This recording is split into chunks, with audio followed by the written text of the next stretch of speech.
Baik, sebelumnya Assalamualaikum warahmatullahi wabarakatuh dan selamat siang untuk kita semua. Saudara-saudara sekalian, mahasiswa-mahasiswi program studi Pendidikan Bahasa dan Sastra Indonesia yang pada jenjang atau semester 6 ini, dan juga dosen pengampu mata kuliah penelitian pendidikan yang berbahagia. Saudara-saudara sekalian, mengawali pembicaraan saya sini, perlu saya sampaikan, semoga kita selalu dijaga oleh Allah Subhanahu wa Ta'ala, Tuhan Yang Maha Esa, dan semoga virus COVID-19 segera berakhir dan kita bisa beraktivitas seperti biasanya. Amin. Saudara-saudara sekalian, di video kali ini saya akan mengulas atau menerangkan kaitannya dengan hasil temuan saya atau penelitian saya di sekolah yang saya tuju. Nah, objek yang saya tuju itu di SMA Negeri 5 Kota Ternate. Nah, dengan judul yang saya angkat, yakni peningkatan kemampuan membaca puisi dengan menggunakan metode demonstrasi siswa kelas 11 SMA Negeri 5 Kota Ternate. Nah, yang jelas di bagian bab 1 ini mengulas tentang latar belakang. Ya, latar belakang, ada rumusan masalah, tujuan penelitian, dan juga manfaat dari penelitian. Nah, perlu saya sampaikan bahwa bagian latar belakang ini merupakan hal yang paling penting. Nah, dasar atau pijakan bagaimana kita mengajak pembaca untuk lebih mengetahui hal-hal baru yang kita temukan dalam penelitian itu. Nah, dan usahakan dalam penelitian atau dalam penjelasan latar belakang ini, bila perlu harus sesuai dengan fakta yang kita temukan. Artinya jangan plagiasi atau copy paste. Memang penelitian ini yang jelas mengajak kita untuk lebih berpikir agar supaya kita mengetahui hal-hal yang baru. Ya. Jadi saudara-saudara sekalian, latar belakang atau bagian pertama menjelaskan bahwa sastra adalah ungkapan pribadi manusia berupa pengalaman hidup kaitannya dengan ide atau pemikiran yang dituankan itu. Nah, juga ada beberapa jenis atau genre sastra. Ya, genre sastra itu dia terbagi atas 3. Berbicara soal puisi, berbicara soal drama, dan juga berbicara soal prosa.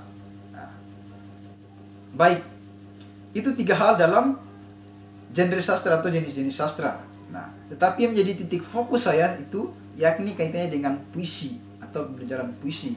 Nah, pembelajaran puisi ini sangat-sangat diperhatikan di objek yang saya teliti. Ya, karena memang di sana itu hanya dipaksakan siswa atau diperbiasakan siswa hanya membaca saja, ya, tetapi tidak menganalisis soal apa yang disampaikan, bagaimana untuk membaca puisi yang baik dan benar. Nah, itu yang paling penting. Ya.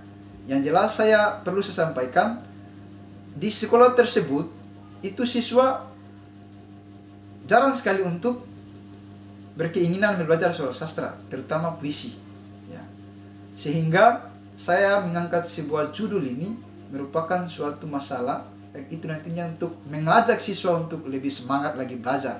Nah, yakni menggunakan metode demonstrasi. Perlu saya sampaikan, metode demonstrasi ini merupakan metode yang sangat efektif. Karena kenapa? Siswa lebih berkeinginan untuk mencari jati diri. Ya, bahwa siswa lebih berkeinginan untuk mengetahui bagaimana membaca puisi yang baik dan benar seperti apa, sesuai dengan kaidah-kaidah atau unsur-unsur di dalamnya. Nah, yang jelas di objek yang saya tuju itu saya temukan berbagai masalah. Yakni pertama, faktornya yang saya temukan siswa tidak ada keinginan belajar tentang bahasa Indonesia. Yang kedua, siswa masih malu-malu mendeklamasikan puisi di depan kelas. Ya. Yang ketiga, siswa tidak ada berkeinginan tahuan bagaimana memaknai puisi itu sendiri. Ya.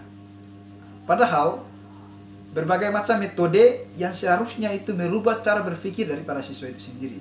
Nah, dengan metode demonstrasi lah ini, siswa mampu sadar dan mengetahui bagaimana cara membaca puisi yang baik dan benar.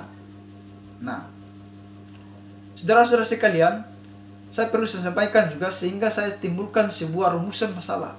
Ya. Masalah yang saya angkat yakni bagaimana peningkatan kemampuan membaca puisi siswa di lingkungan sekolah di SMA Negeri 5 Kota Ternate. Nah, dan juga sejauh manakah kemampuan siswa bagaimana mendeklamasikan puisi di kelas. Nah, tujuan penelitiannya apa? Tujuannya adalah untuk mengetahui kemampuan siswa sejauh mana untuk mendeklamasikan puisi itu sendiri menggunakan metode demonstrasi. Yang kedua, mengetahui sejauh mana peningkatan kemampuan siswa setelah dari mempelajari puisi itu sendiri menggunakan metode demonstrasi. Nah, selanjutnya dari hasil tujuan penelitian ini ada juga manfaat dari penelitian itu. Manfaatnya apa? Dapat meningkatkan potensi siswa maupun guru ketika menggunakan metode demonstrasi. Nah, dan juga ada pula keinginan tahun bagaimana mendeklamasikan puisi di dalam kelas. Nah, baik, barangkali sekian penjelasan singkat saya kaitannya dengan bab 1 yang di dalamnya ada latar belakang, rumusan masalah, tujuan penelitian dan juga manfaat dari penelitian itu sendiri, dan sesuai dengan judul penelitian yang saya angkat, yakni peningkatan kemampuan membaca puisi dengan menggunakan metode demonstrasi siswa SMA Negeri 5 Kota Ternate itu sendiri. Nah, semoga apa yang saya sampaikan ini bisa bermanfaat bagi teman-teman sekalian dan juga dosen pengampu mata kuliah penelitian pendidikan. Akhir kata, assalamualaikum warahmatullahi wabarakatuh dan selamat siang untuk kita semua dan selamat beraktivitas.